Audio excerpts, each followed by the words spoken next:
We're in today with the GTX 580. This is a 2010 video card with 512 shaders from Gainward. It's got 1.5 gig of VRAM GDDR5 running at 783 MHz on the core clock, 1005 MHz on the memory clock, 384 bits bus width, DirectX 11, and today we're gonna pair it up with this i7-6950X with 10 cores and 20 threads. Awesome video card from Fermi, but the best thing we can do for it is just jump in a couple of games and see how it holds. Let's go. Alright, let's see how it's running with this video card in this situation. I got ultra details and 1080p in Battlefield 3. This is the most important thing because I get the FPS, I got the quality, I got everything with this. Let's see if we can actually hold it pretty well. 68 degrees, I got 100% fan power. I managed to disable the power because it doesn't show me the wattage there. This is one of those situations in which I would really love to see how it's performing. Look at that, almost there. 100% load on the video card's core. It's holding pretty well in this case with this video card, so there is no problem on playing the game. I got 1.4 gig of VRAM allocated, 1.1 process. This is a good performance from this video card in this case, but I'm worried about that Fermi chipset. 68 degrees in this situation. Maybe I have to put a cooler underneath to actually amplify the video card's performance here on the thermal side. This is the maximum amount of VRAM I got on this video card, so it needs to work standalone. This video card on 1080p with maximum details in this game is doing a fantastic job. So if I want more from this, I have to lower the quality or the resolution, but until now everything is good with this and is doing a fantastic job. That's it. This is the best. Like every single time I'm playing with a video card, if I jump in Battlefield, usually it ends up being the best performance from this. On the system side, I got like 14-15% load on the CPU, only 6.4 gig of system RAM utilized. I mean, the moment you play the game, you can actually see it's being loaded properly. It doesn't have a lot of load on the system, so that's actually a good thing. On the GPU, still holding pretty well. It goes between 1.3 and 1.4 because I got 1.5 gig of VRAM only maximum, and yeah, it's good. There's no problem on playing this game with this amount of VRAM. What an awesome performance from this video card. I got maximum load here, 70 degrees on this occasion. It's holding okay, but I'm on almost maximum VRAM utilization. This is 1080p with low details. Utilizing this GPU in this game shows you that it's utilizing 1.4 gig of VRAM. I mean, it's allocating 1.4. 900 process here, 71 degrees, but the average FPS is it's dipping too much on 40s, and this is the most problematic thing here because I got low quality with 1080p. Do I have to lower the resolution to get better FPS? I don't know.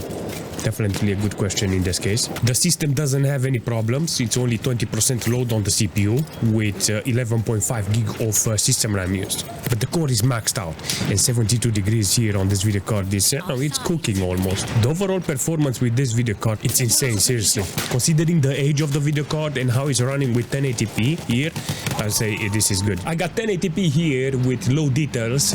On medium details, apparently I have no standing chance on playing the game, but in this case you can see that yeah, it's running with 80 FPS, and this is a good performance. All right, let's see what we got here. Good performance, 1.4 gig of VRAM allocated and one process. This is good. It's on the wall with 380 watts consumption from the whole computer. This is good. I like the performance. 94% load on the core of the video card with 68 degrees. Not a bad performance here. You know, the utilization is good. This is the first game that is using 1.5 gig of VRAM. I mean, it's allocating 1.5 gig of VRAM. Actually see it's holding pretty well here. Temperature wise, it's still okay-ish in this situation with 70 degrees with 1 gig of VRAM process. I will call this a win from this video card because this is the maximum we can do. You can actually see 1 volt here steady there. There is no ups and down, you know, like the new video cards. On the system side, I got 8 gig of system RAM utilized with 25% load on the CPU. Not a big problem. The CPU and this computer doesn't have any problems pushing this Fermi video card, but yeah, the overall temperature needs to be good, the overall performance needs to be good. All in all, I can say this is quite good from this video card. You know, it's holding pretty well on the average side. If we're jumping in Fortnite with this video card, oh, look at this 1080p performance mode, I got 77 degrees with this. I mean, this room is hot because of this computer. I got 460 watts consumption from this. I mean, it's being utilized in this case, not gonna lie.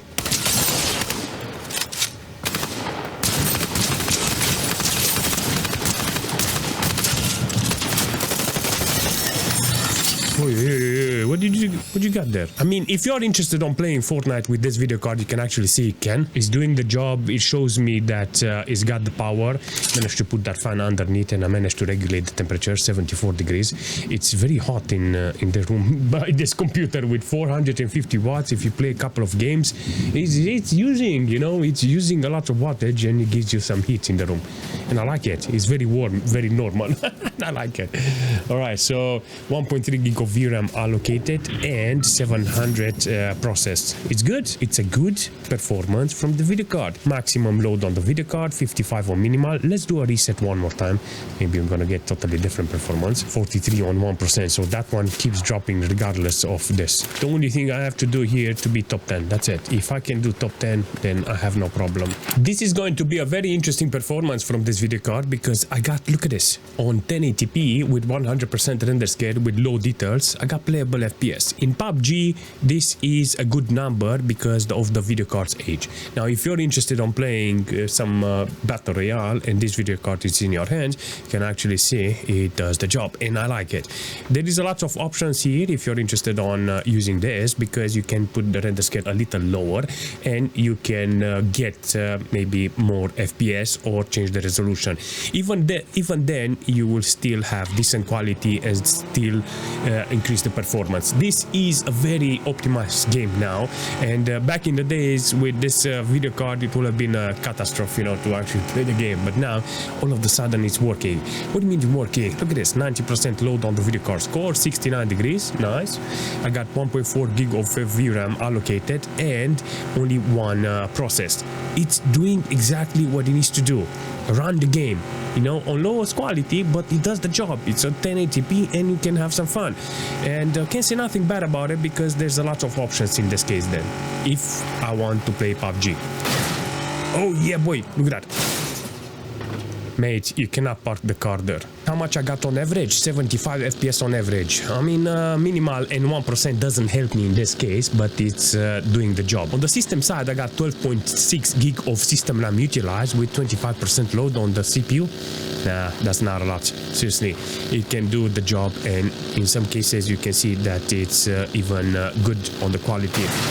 In Dragon Age, this video card, it's very interesting. Seriously, it's got some very interesting performance. I put 1080p with maximum quality. It's on ultra, and I got 30 FPS. So let's see how it's got here. 100% load, 67 degrees, 1.4 allocated, and 1.1 processed. This is good. This is the most populated and the most demanding area. You can actually see it looks very interesting. 27 FPS on minimal and 26 on 1%. If I go outside a little, you're gonna see the quality. It's spot on with this video card. It's working really nice. Temperature is gonna go up because it's being utilized here, and there is no excuse, you know. 410 watts consumption from this video card with this computer. Very interesting, seriously, very interesting setup from this, and can't say nothing bad about it because it does the job, seriously. All right, so in this case, this computer, it's actually pushing some nice content, because if I'm interested on playing the game, I can lower it to high details. If I want to be on bare bones and make it efficient, I can put it to low details, because even on low details it looks okay-ish, you know, and I can limit the FPS. But I'm 100% sure if I start going on high details, medium details, and low details, I'm gonna get more FPS. The whole point here was to show you how it's performing with maximum details. From here, you can make up your mind and select what quality you want. You can go on a lower resolution and keep this maximum quality, and I think it's gonna be much better, because the game looks fantastic on maximum, and I really appreciate the quality and the effects in this game. So Dragon Age, it's actually good with this video card. There's no problem. So it's utilizing that DirectX apparently, and it's offering you some nice entertainment.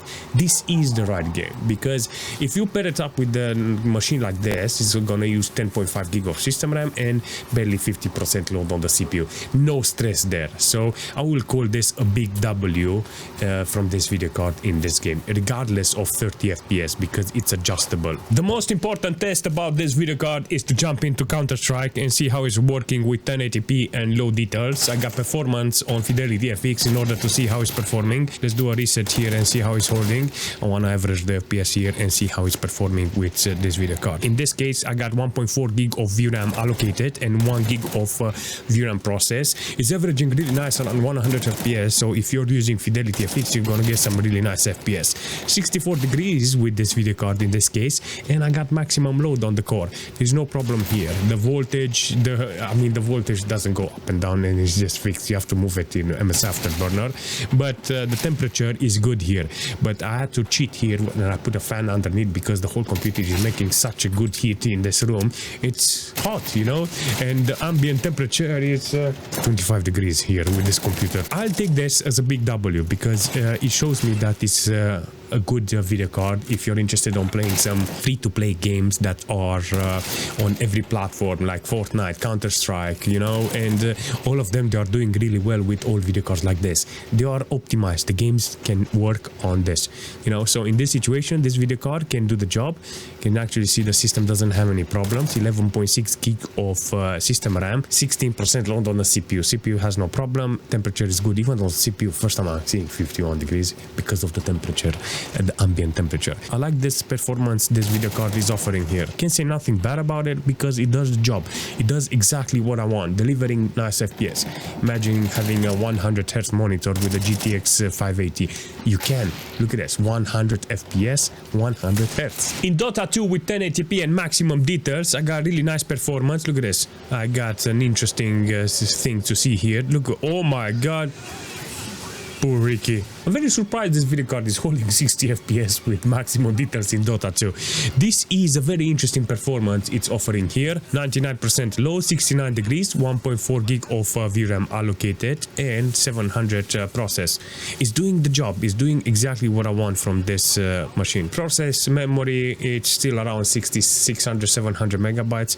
Not bad when it comes to this game, because most of the time whenever you're playing this game, you're gonna see that the most important thing is the minimal, you know, because that is ruining your experience.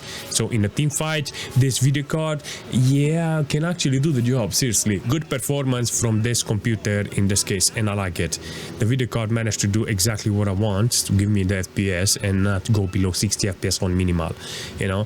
Process memory was good, allocated was good, load was maximum, but everything was good overall, and I liked it.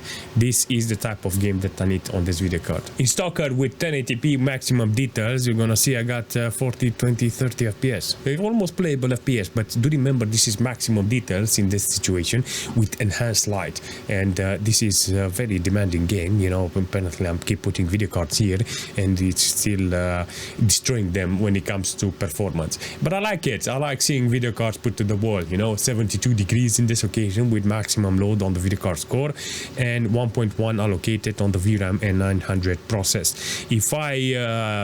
If I want to play the game, I will not going to put it like this. Maybe 720p or 900p. I will put it there, and maybe the second best enhanced light, and I think I'm going to be better there. I want to get at least 60 FPS so I can drive the story and see nice quality here in the game, and not be how shall I say, influenced by the low quality, because the video card is powerful.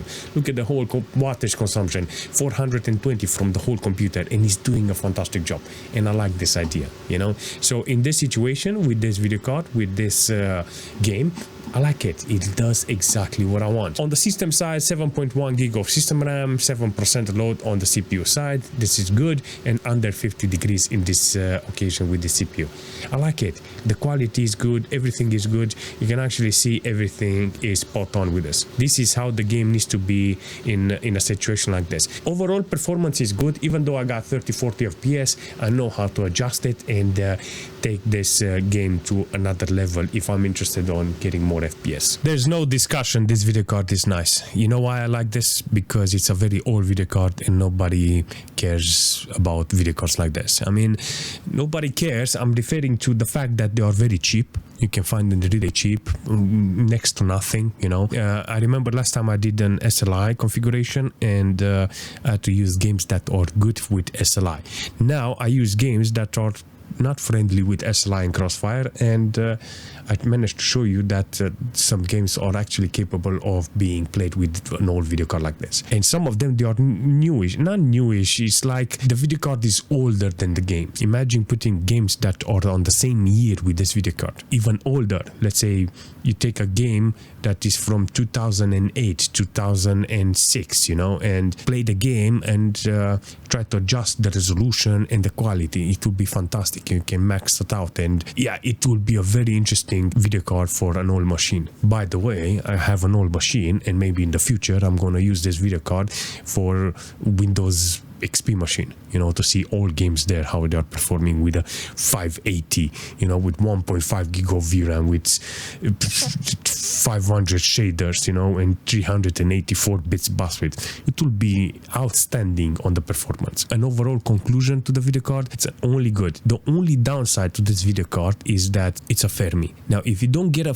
good Fermi, I mean the thermal paste in between the IHS and the core, it's gonna be very tricky to open it up and trying to fix it, you know, to take down the core, clean it, put new thermal paste and reuse it, because I think that is the only problem in this case, repasting under that IHS. If not, you have to find a video card that is actually in a good condition and doesn't influence the temperature on the video card core.